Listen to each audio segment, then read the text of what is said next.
Mga ka-taxpayer kong mahal, peace and happiness be with you forever.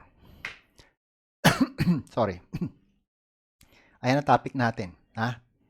How I save income tax out of 7% VAT input. Ang dami ko na hong kinausap na mga government contractors. Hindi sila makapaniwala, bossing. Paliwanag ko sa inyo at kung may mga kaibigan ho kayong mga government contractors, pwede ho ito, 100%. Full bulletproof nga ang tawag eh. So, umpisahan ho natin. Ano ba sir ang ibig sabihin ng VAT input?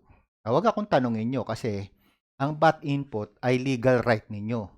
Since ito ay legal right ninyo, dapat lang ninyo na alamin anong ibig sabihin yan. Ayan ho ang nakasulat. So, ang VAT input daw shall be credited against the output tax. Anong ibig sabihin? Ibig sabihin, yung ibinenta mo na merong VAT sa government. O, di ba, contractor ka sa government, nagpatong ka ng 12%.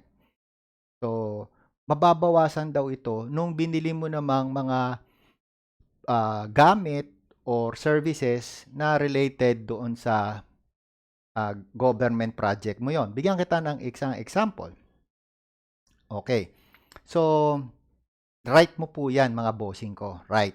Ngayon, itong right na to, bossing, pwede mong i-waive. Siyempre, sasabihin sa'yo ng BIR, hindi pwedeng i-waive ang VAT input. Katarantaduhan ho yun. Wala ho sa tax code na pwede mong i-waive. Tama yun. Pero nasa New Civil Code na yung karapatan mo. Rights may be waived. Yung karapatan mo, kasama na yung pribilehiyo mo, ay pwede mong i-waive. Anytime yan, sir. Provided may mga dapat kang tandaan bago mo siya ma-waive. Ito po yun. Number 1, na yung waiver mo is contrary sa law. Okay? So, i-check mo. Sir, pag winave ko ba yung karapatan ko sa input tax? Kasi siyempre, output minus input, bababa yung iyong babayarang tax. Pag winave ko ba yung karapatan ko sa input, meron ba akong mababayot na law? Wala. Second, tatanungin mo sa sarili mo, yung bang pag-waive ko ng aking input tax ay violation ng public order? May order ba na bawal?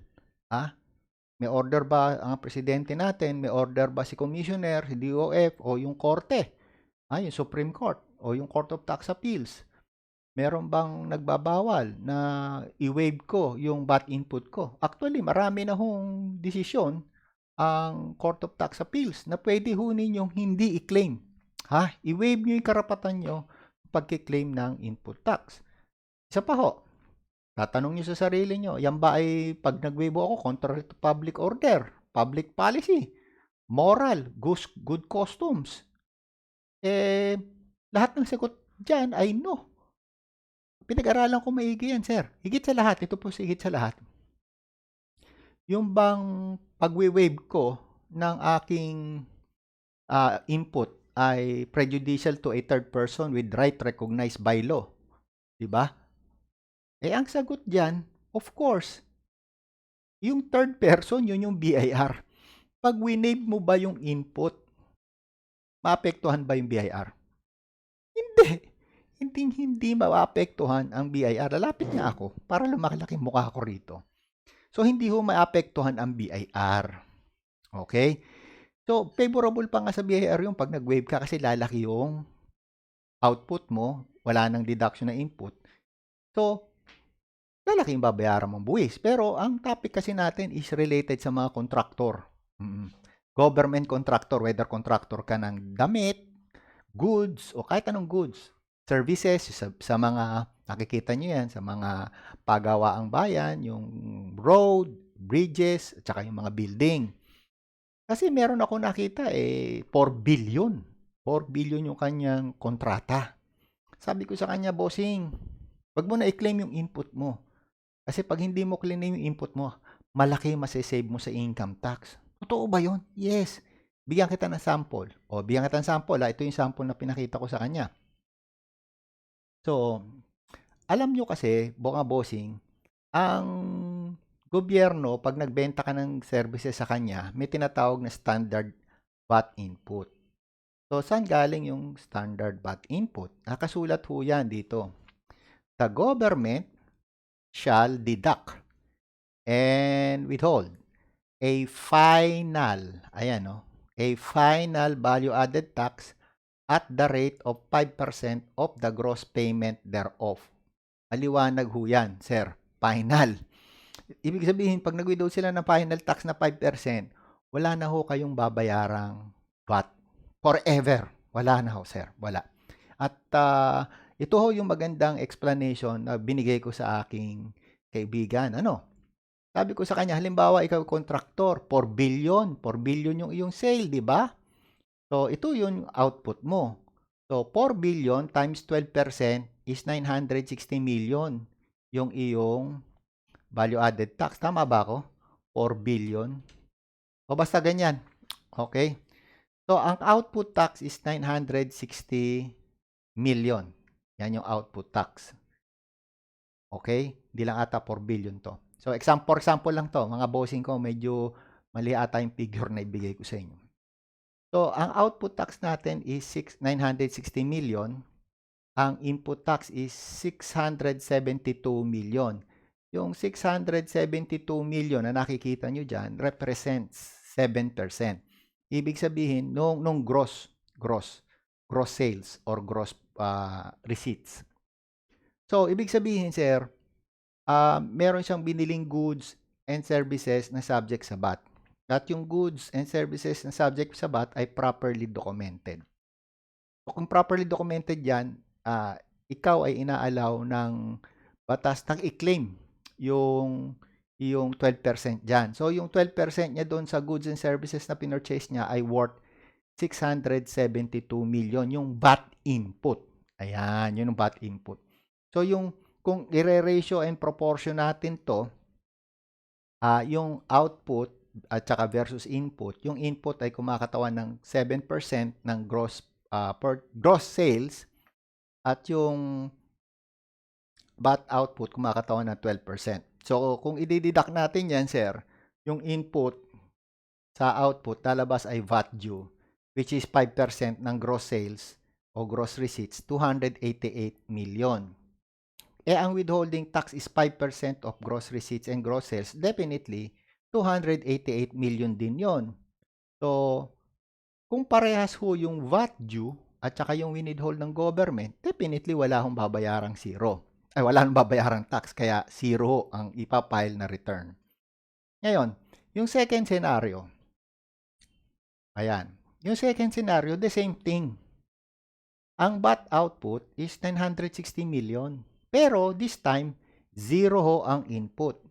So, dun ho sa mga bago lang, mga bagong salta sa value-added tax, ang tingin nila dyan, babayaran nila is 960 million. Hindi po, mali ho yun. Mali.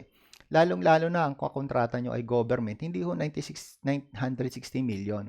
Ang babayaran nyo lang ho ninyo is 288 million, which represent 5% of the gross sales or gross receipts. So, kung ganun ho, wala na rin ho kayong babayarang due. Basta nakapag-withhold ho yung government, wala na ho kayong babayarang due. Ang tanong ngayon, sir, saan mapupunta sir yung kanina, itong 672 million na input nyo na available? Okay, saan mapupunta yan? Pwede nyo yung i-claim yan as expense. Ayan, as expense ho. Pwede nyo i-claim as expense yung 672 million. So, pag claim yung expense yan, meron hong tax savings yan. Kasi ang expense is deductible from gross income. So, ganito ho computein ang tax savings niya. Papakita ko sa inyo. Ayan. Kung ang input nyo is 672, pwede nyo hong i-charge yan sa expense na 672 rin. Ang regular rate is 35% para sa gross income taxation, di ba? So, 672 expense, multiply mo ng 35%, meron kang 235 million tax savings. Tax savings, sir. wala kang ginawang katarantaduhan, wala kang dinaya, ha? Dinis-own mo lang o allow mo lang yung input, hindi mo claim. Pwede ba sir i-disallow yung input? Yes. Sa value added tax, disallowed yan. Hindi mo claim sa VAT, pero pwede mo siyang i-claim as expense. Kasi saan ba nagsimula yung input? Saan nakakabit yan? Di ba sa purchases mo? Ano ba yung purchases mo? Expense. So kung hindi mo siya tatanggalin sa expense, ano siya? Expense din. Kasi ang pinagmulan niya, expense. Sa kakabit siya sa expense. For example, yung mga bumibili ng subject sa VAT na sila ay registered as non-VAT. O saan nila charge yung VAT input nila na hindi nila claim? Eh wala naman silang i-claim dun eh. 'Di ba? For example, ako non-VAT ako, bumili ako ng sabon, o bumili ako ng tissue paper, bumili ako ng gulong. O, merong 12% doon. Non-VAT ako. Saan ko i-charge yun? Di-disallow VAT ko ba? Hindi, sir. I-claim mo yun as part of your expense. Kasi cost mo yun or expense mo yun. Ganon din kahit ikaw ay value-added taxpayer at ayaw mong i-claim yung input tax mo as deduction from your output tax, pwede mo siyang i-claim as deduction from gross income. Na ang effect sa pagkakakita ko sa inyo is always yan unless baguhin ho yung figure na to, 35%. Yan. Unless baguhin niya, 35%. So, kung pinag-uusapan natin is 672 million, aba sir, ilang bahay ang mabibili mo sa 235 million? Sir, di ba? Nakakatuwa. So, kung meron kang ganyang kliyente, i-offer mo yan. Walang bayad, wala kang babayaran sa aking royalty. Wala po. Sa inyo yan, bigay ko sa inyo. Kaya lang po, kabyat. Meron po kayong hanggang January 1, 2021. Kasi after 2021, sabi ng batas, under Republic Act 10963, ang sabi niya, VAT withholding system shall shift from final to creditable system. Ang ibig lang hong sabihin nun, kailangan nyo na hong by January 1 next year, 2021, kailangan nyo na hong magsuporta at magsuportahan yung inyong VAT input. Otherwise, hindi na ho pwede itong sinasabi ko sa inyo. Kaya tinatawagan ko si Beth at saka si Elaine, sila Elaine, ayusin nyo na yung accounting records nyo, ayusin nyo na yung mga kontrata nyo kasi mas mahirap ho sa 2021 pagdating ho sa value added tax. Pero ngayon, ang tanong sa akin ng isa Sir, anong gagawin ko, bossing? Mga ka-taxpayer kong mahal, yun ang sabi sa akin anong gagawin ko, sir, sa aking na-file na sa first quarter? Walang problema, sir. Pwede mo yang i-amend at i-zero mo yung VAT input mo. So, for 2020, sir, pwede nyo pong gawin to, buuin nyo po ito, unless meron ho kayong audit na sa VAT, hindi nyo na ho pwedeng gawin. At definitely, marami hong BIR officials sa aking nanonood at pinag-aaralan ho yung mga taktika ko, tingin ko may gagawin silang ibang bagay para ho hindi nyo magamit itong itinuturo ko sa inyo ngayon. Pero ngayon ho, habang wala ho kayong letter of authority para ho sa VAT, please, gamitin nyo ho ito. Okay? Wala na ho kayong kailangan documentation pagdating ho sa value added tax sa input nyo pag ito po ang ginamit nyo. Para ho dun sa mga naghahanap pa ng mga video ko, pwede ho kayong mag-rent ng video ko o mag-buy ng template sa taxpayeruniversity.com. Yung pagbili ho ng template, wala ho sa taxpayeruniversity.com. Nasa emelinotmaestro.com po yun. At kung gusto nyo man ho kumuha ng libro, para yung libro nyo may laman na ho. May automatic entry na.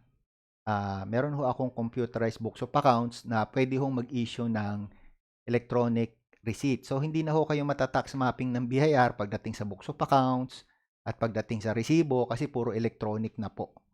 Okay, so nakatipid ho kayo at least mga 50,000 a year kapag meron hong tax mapping.